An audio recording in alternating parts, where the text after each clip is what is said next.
Evening, good morning, good night, good day. It's your boy Retro. Thank you for pressing play.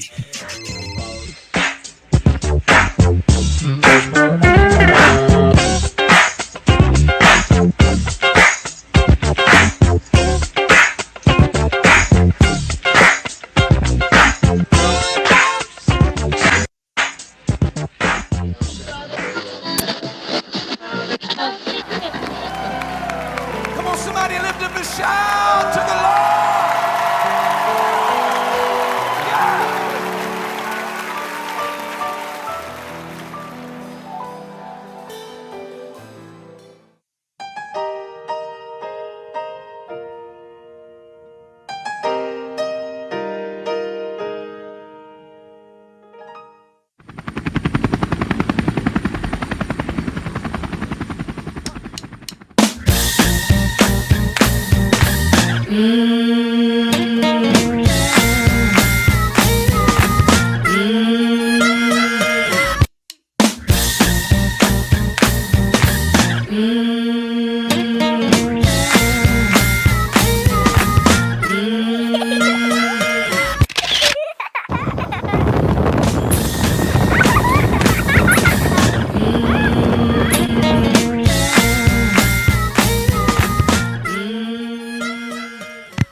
So you're a philosopher? Yeah. What's up, everybody? It's your boy Retro with you on this morning. This is the day that the Lord has made. I will rejoice and be glad in it.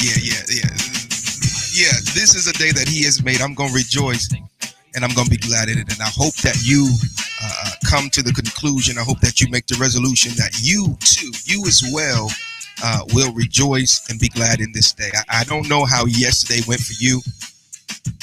I don't know how last week went for you. I don't know what situation, circumstances, or whatever it is that you are in. But I do want you to understand that you do have the power to change a few things. Maybe not everything, but you can change a few things. And one of the most important things that one can change is one's mindset. Come on, can I get some help up in here on this morning, bright and early? Good morning to you. Hope everyone is doing well and having a wonderful day so far. Let's see here. I can't answer that right now. Let's do that. Bada boom, bada bang. Hope everyone's having a well day on this morning. Ishmael Riviera is in the what? He's in the building. Good morning to you, brother. Hope everything is good. I know it is. I know it's got to be good. Because if I was Ishmael, I'd be chilling. If I was Ishmael, I'd be like, yeah, So I'm sure all is well with you and yours. I want to talk to you today about strangers. Strangers. Remember, was it Dora the Explorer? My little daughter, Tajiana Chanel McIver, when she was little, she loved her some Dora the Explorer. But Dora had a saying, stranger danger, and sometimes every now and then you've got to understand that strangers present a level of danger.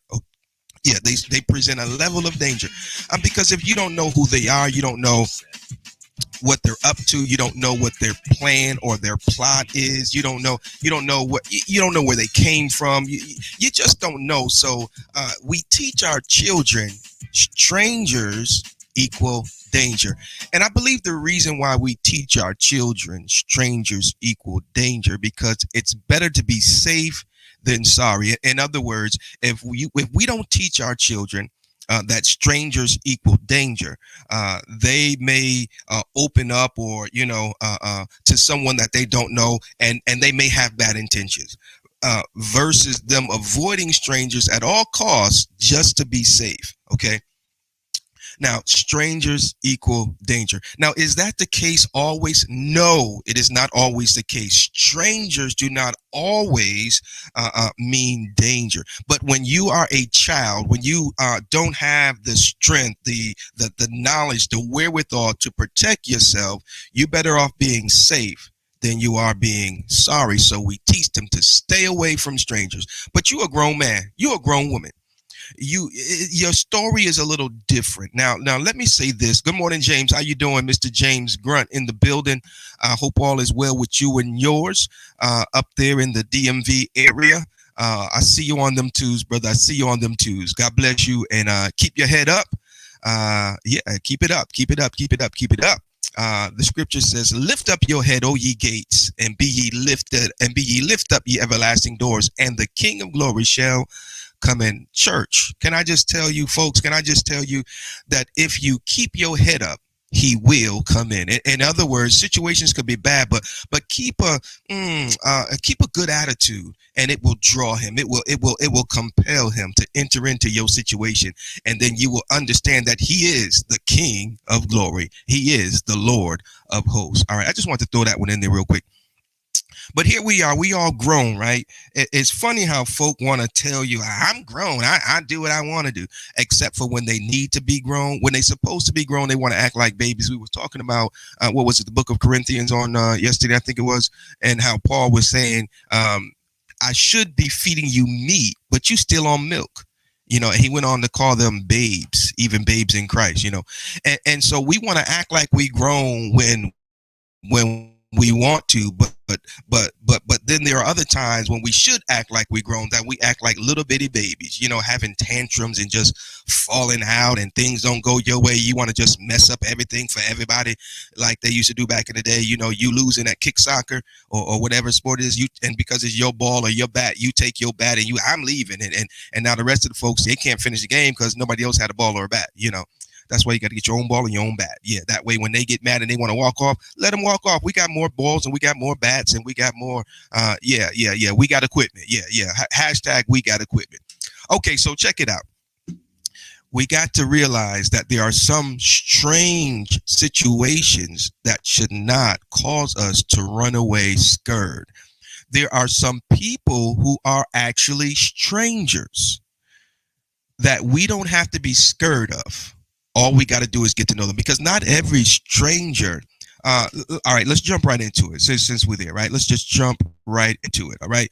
So not every stranger comes for the purpose of doing something stupid or something crazy. Let's look at the definition of stranger. Are you out there this morning, Facebook family? Where's Lottie Dottie? Lottie Dottie, where you at? Okay. A person whom one does not know or with whom one is not familiar. Okay. Now that's a stranger, someone that you don't know or someone that you are not familiar with. Okay. Now, in order to find out who they are, why they're there, what they come to offer, what they come to request, what's their business, what's their requirements, what's their whatever, you got to find out who they are. That means one must engage in some type of conversation. Can I get some help out there? Okay, all right. So in other words, sometimes you got to get to know folks. Mm-hmm. Now, I'm not talking about this new age kind of folk who they want to get to know folks on particular terms or certain terms with all kind of traps and games and tests and this and that. And the Bible says if you want friends, you got to show yourself to be friendly. Let me pause for a moment, because a stranger, you see it scrolling at the bottom of the screen there, right? A stranger is a person whom one does not know or with whom one is not familiar. Okay. Sometimes all you got to do is ask a few questions and you'll get to know somebody. Remember when we was in Duggan? I got any Dugganites on here? Maybe you're not a Dugganite, but when you was in junior high school, matter of fact, this was playing when I was in junior high school. But anyway, when you was in junior high school, grade school, or whatever, you were friends with Tommy, and you was friends with Brian, and you were friends with Mary, and you were friends with Jaquita, and all that, right? And all of a sudden, y'all had a little fallout. Y'all had a little misunderstanding, right? And so now, you got other friends. You say you can't be friends with Bobby, and you can't be friends with them because I'm no longer friends with them, and because I'm not friends with them, you can't be friends with them. Nah, that's not how it works. That's not how it works, y'all. No.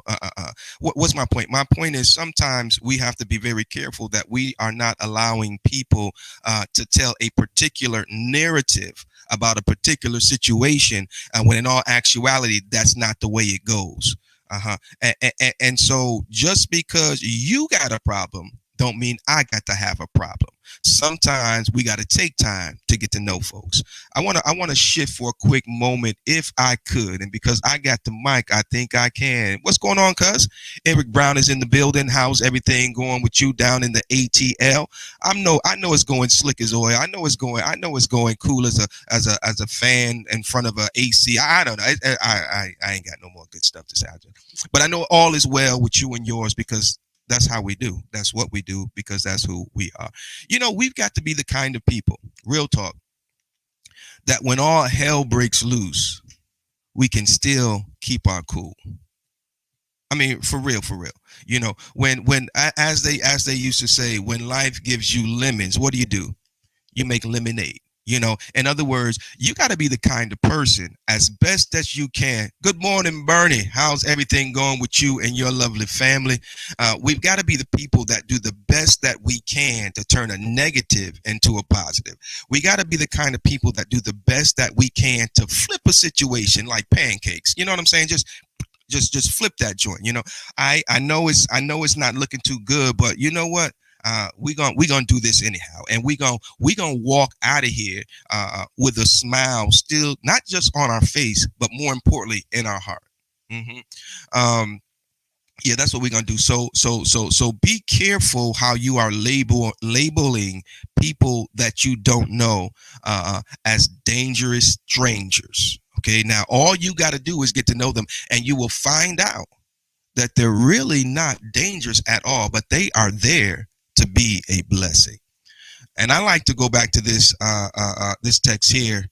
All right, good. My cousin says everything is everything. That's all I need to know. That's all I need to know. Say no more. Say no more. But I like to go to this scripture, family. And I'm just referring to it.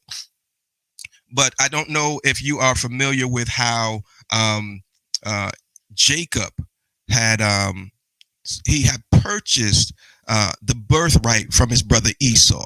Okay, now there was no funny business there, other than Esau just didn't regard his birthright, so he sold it for a bowl of soup. Okay, so Jacob buys the birthright. Okay, now Jacob was a little slick there, and his mama was kind of teaching him the ropes and everything. But then later on, what Jacob does is he steals the blessing. Okay, now right before Daddy was about to die, Jacob, at the leading of his mom, he goes in there and he tricks his father into thinking that he was Esau. He bring him his favorite dish that he had actually asked Esau to go get and prepare for him, and so now Daddy lays hands on Jacob, thinking it's Esau, and gives him the blessing. And when Esau found out, he was outraged. He said, "I'm gonna kill you." He said, "I ain't gonna do it now, but soon as Daddy gone," because they knew he was, and so Jacob flees, and he goes down there and stays with his uncle Laban. If you haven't heard the story of Jacob and Esau, I want to encourage you to get your Bible. If you don't have a Bible, you got a cell phone. I know you're probably watching this show from your cell phone. Download a Bible app and just look up or just Google Jacob and Esau and look into the story a little bit. It's really interesting. Okay. So anyway, Jacob finally gets to a point and place in his life where I declare and decree that somebody watching this show today is at his well. That's at a point where he says, you know what? I got to turn this thing around. And so Jacob was really tired of the slick slide game. He was tired of the slick slide game. Come on, somebody say he was tired of the slick slide game. And so he turns to go back home, knowing that Esau was there and knowing that Esau had told him he was going to get him, right? So I'm going to speed the story up. So on his way back, he takes some time apart from everybody to pray and seek God. Number one, he was scared. He didn't know exactly how things were going to play out when he met Esau once he got back home. So he separates his family. He tried to be strategic, and he separated his family so that if they met Esau along the way, he would not kill everybody. He would just kill the first part. And then the second part, they would have enough time to realize that Esau ain't playing no games and we got to get out of here. Okay. In a nutshell, that's what happened. While he's there, apart from everybody, having some me time, some downtime, some prayer time, Jacob is praying, and God sends an angel to talk with Jacob. But Jacob perceives that this angel, because he thinks it's Esau at first, and he's wrestling. I don't know if you've ever had somebody grab you from behind, or just and you didn't get a chance to really see who they are, but you just jump into fight mode, and you just trying to go into your kung fu position, and you just trying to fight before you even really see who it is. And okay, well Jacob is having one of those kind of moments. See, when you're scared and fearful, you're kind of shaky. You be fighting stuff that you should be hugging. I'm gonna say that again. When you're scared and fearful, you'll be fighting things that you should be hugging. All right. Okay. So Jacob, the Bible lets us know. Good morning, Carolyn. How you doing? I hope all is well with you and yours as well. Whoa. Today is a declaration day. You must declare and you must decree. You must that it is well. Mm-hmm. But I know they cutting the food, but I'm telling you, it is well. But your stuff is I know it's unraveling, but it is well. Yeah, it is well. Okay. So if you're watching this today, I pray that this jumps on you and gets in your spirit, that regardless of what you face on today, regardless of what you're going through, regardless of the remnant of what you went through, you must declare that it is well. I don't know what I'm going to do next, Retro. That's all right. But declare that it is well. Okay, because as a man thinketh, so is he. Come on now, look at here. I tell Upper Praise this all the time. We are spiritual beings having a natural experience. Okay, we are spiritual beings having a natural experience. Okay, and the spiritual beings that we are is prophetic in nature. Come on, somebody. We were created in his image and in his likeness. Can I preach up in here on this morning? So since I was created in his image and in his likeness, then I can call those things that be not as though they were. Where the church at when I need them? Come on now. Declare and decree it is well. Come on, Carolyn. You got it. You got it. Declare and decree. Eric, you already know, bro. You already know, because it is well. And so since we are spiritual beings only having a natural experience, and since we were created in his image and in his likeness, and that likeness is prophetic in nature, then I can call those things that be not as though they were. You do not have the luxury of saying, I don't feel good. Well, that's what you're going to feel, not good, because you just declared it. You just opened your prophetic mouth and you put it in the atmosphere. Come on, somebody. And so we have got to understand that though he slay me, yes, Lord, yet will I trust him. Why? Because he knows my end from my beginning. Why? Because the thoughts that he thinks, come on, you getting it on this morning? Okay. Now, check it out. So Jacob is wrestling, or how my mom and them would say, wrestling. He's wrestling. Yeah, he's wrestling with this angel, the angel of the Lord. And when he realizes, wait a minute, this ain't Esau. This ain't Esau. You know, I done fought with Esau before. I know how he fight. That wasn't a move that Esau made. Matter of fact, this angel ain't even really harming me. I'm the one that's doing the wrestling. Yeah, you feel me on this one. And so now, all of a sudden, Jacob realizes this is a person who I don't know. This is one whom I am not familiar with. So if you look at the story, what Jacob does is he asks for his name. Woo! Y'all got to get this on this morning. I'm telling you, you got to get it on this morning. So Jacob, he realizes that, okay, if he was going to kill me, I'd be dead right now. If he was here to kill me, I'd probably be wounded right now. I'd be bleeding, you know. And he realizes that the thing that he thought was trying to harm him is not harming him. And so because it's not harming him and he's yet to know who this is, so he begins to inquire, what is your name? Who are you? And the angel of the Lord does not reveal who he is, but he turns it around. And he says, no, the question is, who are you? Come on, church.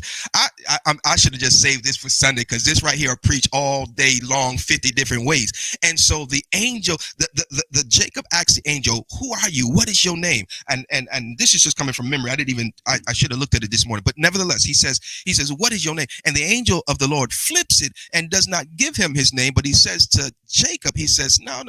Who are you? Because the one that the Lord sent me to, you don't seem like that one. No. Listen here. Let me pause for a moment. How many of you right now are acting out of character? How many of you right now are acting in such a way that if God sent an angel to come to your rescue, they wouldn't recognize who you were because of the way God talked about you up in glory? Come on, somebody. And see, the way God sees us is not the way we see ourselves. We see ourselves most of the time through the lens of others. And you got to be careful how you look at yourself through the lens of others. And so I wonder how many of us, the angel of the Lord, if he were sent to us, would not recognize us because we're not acting like the one that God described up in heaven.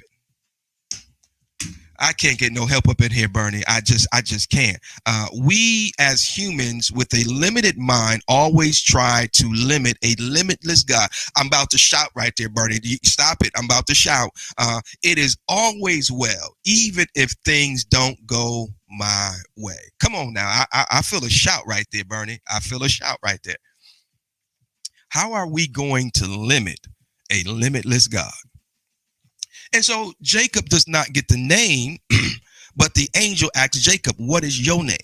And he says, my name is Jacob. And he says, nah, not based on what God's been telling me. No. That ain't gonna work. We got to change that. Okay. And so he says, no longer shall you be called Jacob, because the meaning behind Jacob was a supplanter, a schemer, a conniver, a trickster, if you will. And so he says that ain't going to do, because see, look at here, where God is taking some of us, we need a name change, because you can no longer identify with who you were. You can no longer be defined by where you came from. So you need a new name. He says, your name from now on shall be called Israel, a prince with God. And so now he has become acquainted. He now knows that this stranger did not come to present danger. Can I get some help up in here? And he now understands that this angel did not come to present danger, okay? But he came to be a blessing. And so Jacob had to stop wrestling with the help God sent.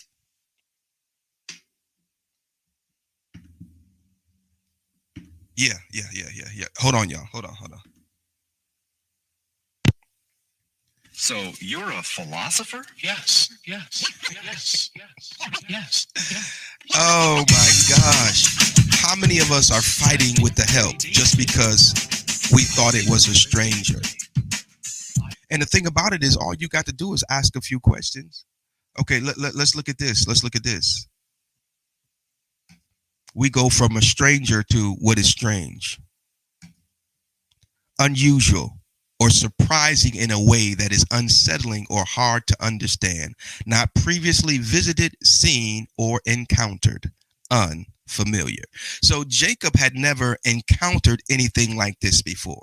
Jacob's previous tutelage was all about scheming and all about being a trickster from his mama to his uncle Laban. And so he became a product of his environment. And now he is introduced to something that more reflects who he really is. Because when mama was pregnant, she asked God, what's going on with in my womb? And I ain't even supposed to get on here and preach. This ain't supposed to be a preaching platform, y'all. But what's in you comes out of you. So let me just keep on going. And so mama inquires of the Lord, what is going on? And God begins to explain to her. He said, there are two in your bosom, two nations, I believe he explained to her. And he went on to say that one, the elder would serve the younger. Okay. And so when the babies are born, mama understands the word that was released, the word that was explained to her, the revelation that she got of what was going on and who was in her womb. And she tries to help. Look here, you don't need to help God perform his word. If God said it, just watch it play out. Just watch it play out. You ain't got to scheme. You ain't got to sit back and you ain't got to do none of that. Ouch. Yeah. Ouch. Yeah. You just sit back and chill and watch God be God. All right. Let me get out of here. What time is it? I got some things I got to do today and all that good stuff. But strange. So we've got to ask ourselves the question. Just because, let me say it this way. If it's strange, that just means you have not yet encountered it before. And we have to be very careful how someone presents something. And yes, it's strange to you because, you ain't used to nothing like that. You know what I'm saying? You ain't used to nothing like that. But you got to be careful how you always reject what you're not used to. Just because you haven't been exposed to it before, just because you haven't experienced it before, just because you haven't seen or visited it before, doesn't mean it's not something you should have or do. In many cases, it's exactly what you need and is exactly what you need to do. Reverend James Sowell Jr., he has gone on to be with the Lord. But when I tell you this man revolutionized my life. At the time I was young, I was a radio DJ going by the radio DJ name of the Gospel Ambassador. Yes, indeed, on WSCB Springfield College Radio. Had a lot of fun on that show, working with the different DJs and all the different callers that would call up and all the different events that we would do and things of that nature. But Reverend Sowell Jr. said to me one day, we had been in conversation about a particular thing for off and on for a little bit. And finally he says, young man, forget what you think you know and learn what you don't. Yeah. And I said, whoa. And I thought about it and I thought about it and I thought about it. And I realized that was a really great advice. So we know ABC, right? But we don't know DEFG. Come on, somebody. We don't know that. And because we so stuck on what we know, we will never grab hold to what we need to learn. I mean, you ain't gonna really do a whole lot of spelling and writing with just ABC. I mean, that ain't gonna make many words. I mean, ABC. I mean, what? Ab, B. Beck. Is that even a word? You're not creating many words with just 3 letters, ABC. Okay. And yes, you are very proficient in what you know. But what about all that you do not know? And many of us, we never grab hold to the greater because of the little bit that we know that we have. And so if you got a little bit in your hand and you holding on to it so tightly, you can never grab hold to the greater because you're too afraid to open up your hand and, because you don't want to lose what you got. But sometimes what you have is just a seed that is supposed to be planted. Sometimes what you have has to be released so it can grow into the greater. Okay. So let me put that on you this morning the same way it was put on me many moons ago. Forget what you think you know and learn what you do not. Okay. And most of the time, what we know, we just think we know it, and we really don't know what we know. And so it is what it is. Okay. And so we want to thank you for pressing play. But something that is strange is simply something that is unusual or surprising in a way that is unsettling or hard to understand. Now, what makes it hard to understand? Is it because it doesn't make sense? Is it because it's not, no. What makes it hard to understand is your lack of ability to expand your thought process. That's what makes it unsettling. And a lot of times when new knowledge is revealed, we are kind of sketchy about it. We handle it as though it's sketchy, but look at here, man. If you don't learn to love to learn, then you're going to be in trouble. Let me say it like this as I get ready to close on this Monday morning. My mama told me years ago, and she would reiterate this quite a bit, and I don't really know why, but my mother is a very wise woman in her own right. God has used her on so many of occasions that she herself doesn't even know. But my mother used to tell me as a kid, she would always say, careful how you entertain strangers, because many have entertained angels of God unaware. Now, the King James Version, it says it's slightly different, but same meaning, okay?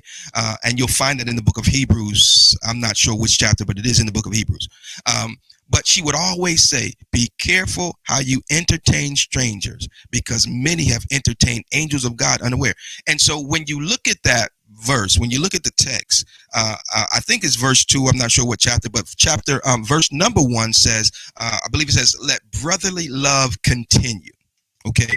And so when you meet even strangers, you ought to meet them with the same brotherly love that you meet your brothers and your sisters. Okay. Now I know we talked about stranger danger, but we teach that to our children. Okay. Now you a full-blown adult that you done reminded folk, I don't know how long, ever since you was 20 and a half. I don't know. I'm grown. Some folk get grown and act like kids. I don't understand how that works. But anyway, we want to be very careful, because some people we treat like, I was going to say crap, but some of y'all might not be able to stomach that. We treat some people like scum of the earth. Why? I don't know. I don't know. To save my life, I don't know why some people treat people so bad, like they're so beneath them. Ain't nobody beneath you. Ain't nobody supposed to be beneath you but the devil. That's the only one that's supposed to be underneath your foot. That's the devil, not your brother, not your sister. Now, I get it. He might be a little strange. He do things a little different, Yeah. He do things, but just because the only reason why it's strange to you is because you've never seen nobody love like that. You've never seen nobody give like that, and so because he's loving the way he's loving and giving the way he's giving, you automatically think, oh, he got an alternative motive. Oh, he no. It ain't like that. It's just sad that you've never experienced what real love is. Some folk out here talking about loyalty and brotherhood and this, that, and don't know it from a can of paint. They couldn't walk in it if they had shoes called brotherly love. I mean, that's let me stop.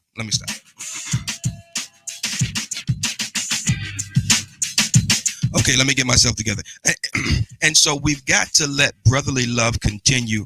And as we do so, even when we meet strangers, we might mess around and find out that our blessing is in their bosom. We might find out that our blessing is in them. So you got to be careful. Furthermore, let me, can I close on this? Yeah, 34 minutes I've been on this thing. Let me get ready to get out of here. One of my favorite scriptures, it's definitely a good one. I don't know if it's one of my favorites, but it is one that I quote quite often, or I go to quite often. And it's about Jesus. He's talking to his disciples, and he looks at them. All right, stop the press, stop the music, stop everything, everybody, and let's give it up for my homegirl, Michelle, who? Lassiter. Why? Because she's in the building. That's why. Give it up, give it up, give it up.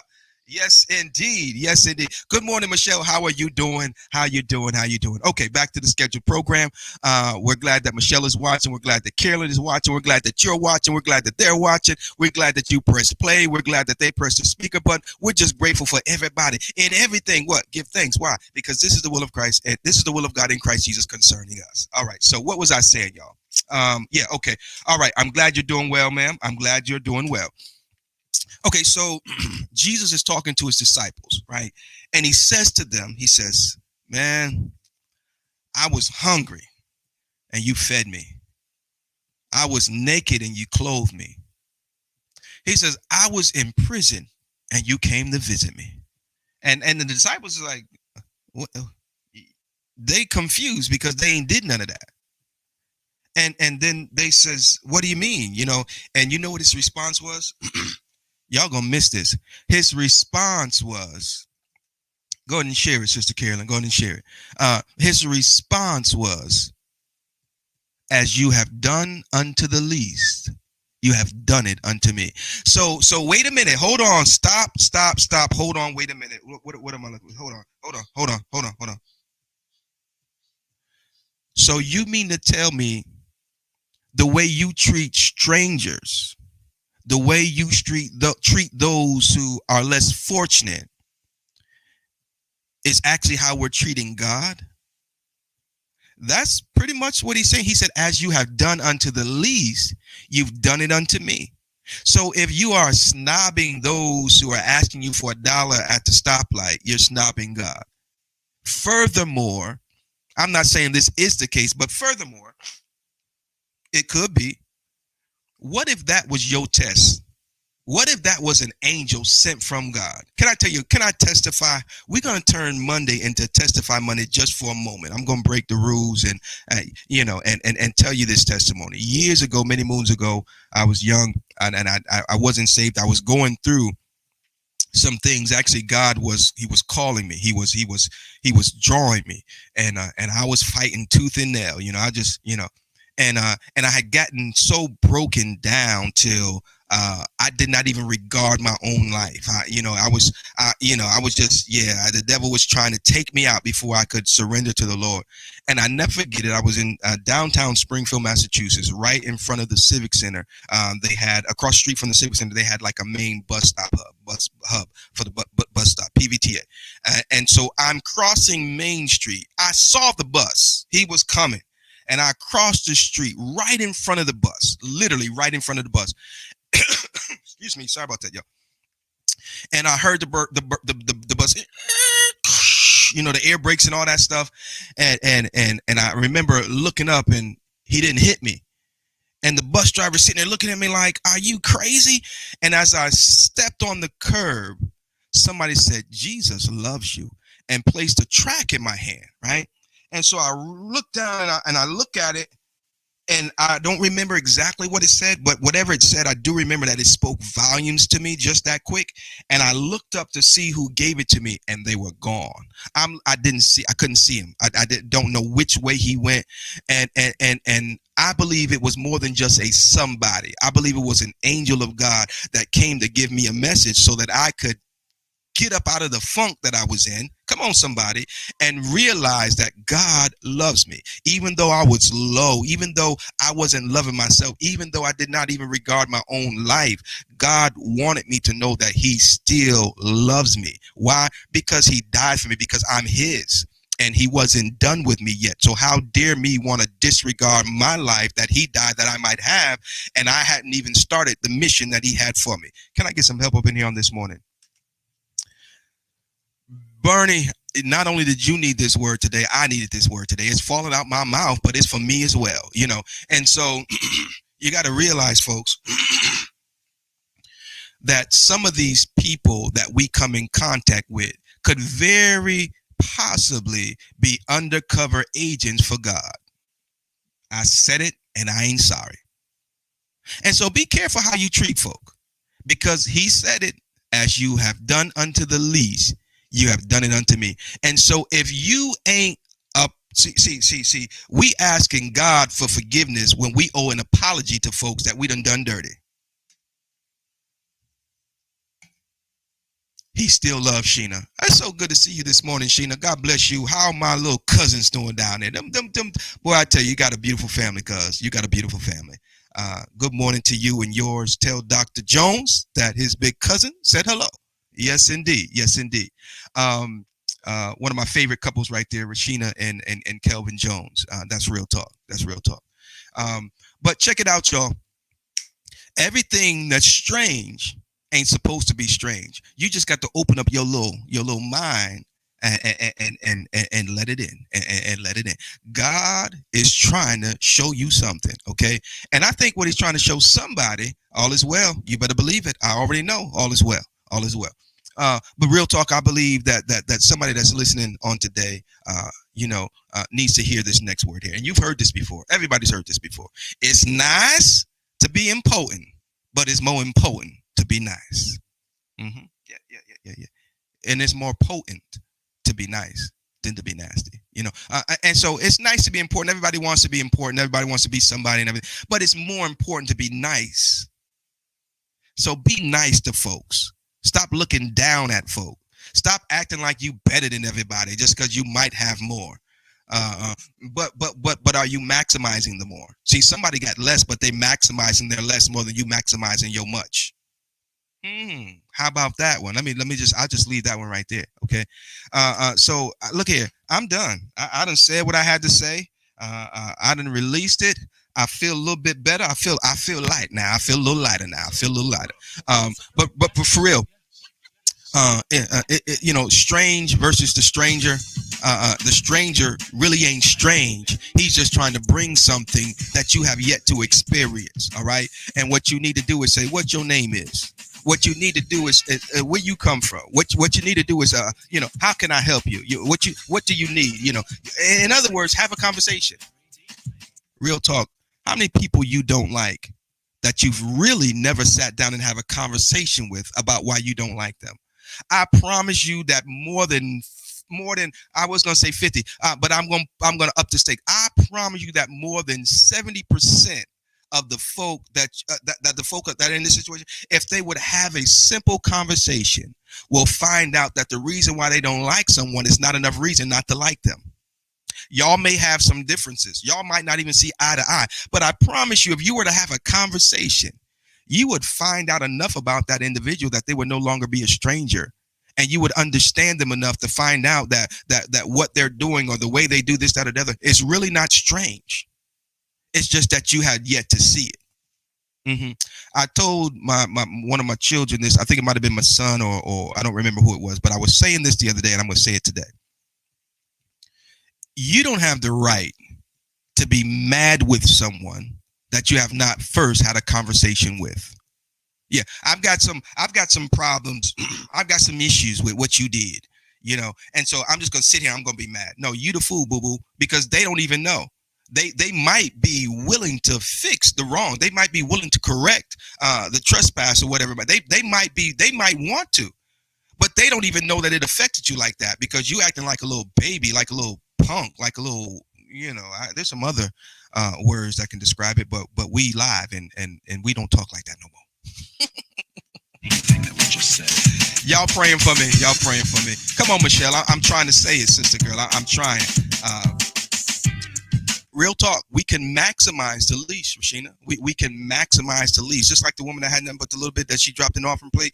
But what she gave was more than those who gave more. Okay, she maximized the least, and so we can do it.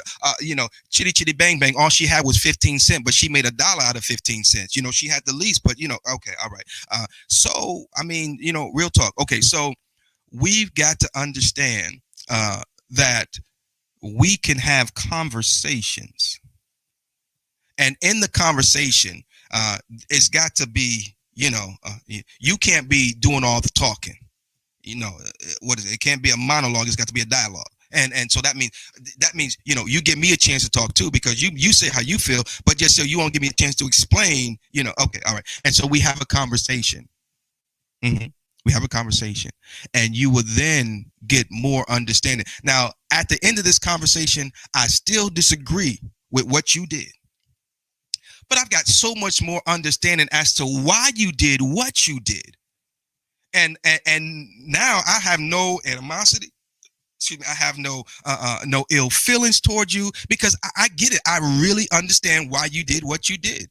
Now, I don't agree with it, but I know I now understand how it's turning up there, and now I'm in a place where I can better pray for you, or do whatever is necessary other than be mad at you. Okay, so if there's anybody out there that's mad at me, holla at your boy. Let me know, because I don't even know you're mad. And if there's something I can do to fix it, don't I at least deserve the right to fix the wrong that I've done? Oh, we good? Oh, we good. We good. Lying. No, doggone well. You just as mad at me as can be. But. Okay. Maybe not at me, because who gonna be mad at Retro? I mean, everybody. What was that show? Everybody loves Raymond or something like that. I'm not gonna be that foolish to think everybody love me. I'm not that foolish. Okay, I'm done, y'all. I'm gonna get on out of here. And it's your boy Retro, doing the best I can with what I got, maximizing the least until God gives me the greatest or the greater. Come on, somebody. I heard somebody say that the wealth of the wicked is laid up for the righteous. And I'm going to work what I got till God gives me what I need. Paul said, I've learned to be content. And just because I'm content don't mean I'm satisfied. I'm content. I'm not complaining, but I'm still anticipating the more. Come on, somebody. Not just expecting, but anticipating the more. I'm not complaining about the little bit that I got, but I've got the mindset. I've got the understanding that I can maximize this little bit until God turns it into a lot. Yes, indeed. It's your boy Retro with you on this morning, the Retro Philosophy Show. And you already know this is how we do. Make it do what it do. Look at here. I love you with the love of God, and it ain't nothing you can do about it. But if I keep on loving you, hopefully something will change. And you'll realize that though it's strange, come on now, it's necessary. Come on, tell your neighbor that it's necessary. Yeah, it's necessary. Real talk. I got to love the way I love, because my boy said this. He says, I love hard, but I hate hard.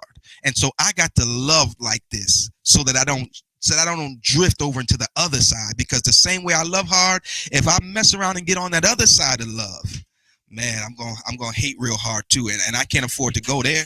So I got to love like this. Every day I got to love. Because okay, let me shut up.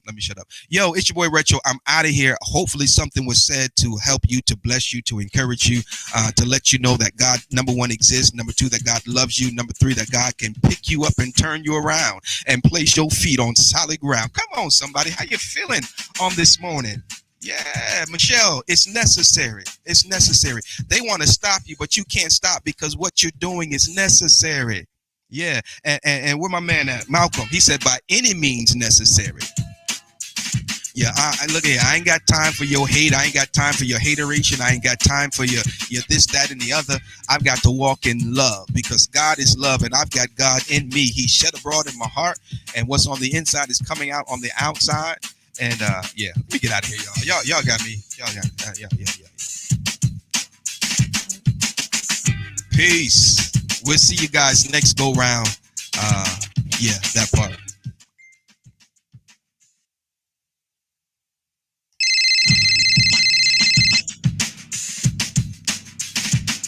Good evening, good morning, good night, good day. It's your boy Retro. Thank you for pressing play.